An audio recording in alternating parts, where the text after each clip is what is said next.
بسم اللہ الرحمن الرحیم۔ اردو زبان کی پہلی کتاب، سبق نمبر 5۔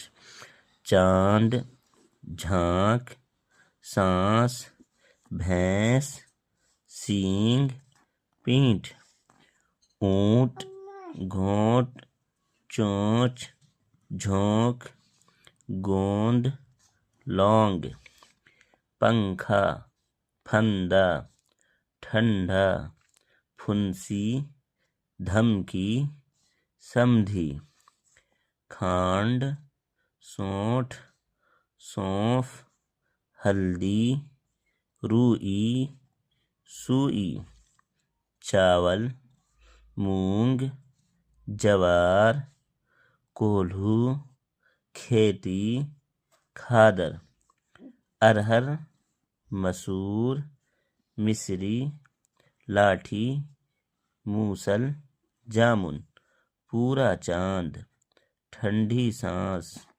بھوری بھینس، ٹیڑھا سینگ، تھکا اونٹ، سفید کھانڈ، زرد ہلدی، لمبی لاٹھی، اونٹ کی گردن، شربت کا گھونٹ، روئی کی منڈی، طوطے کی چونچ، رسی کا پھندا، ارہر کی دال۔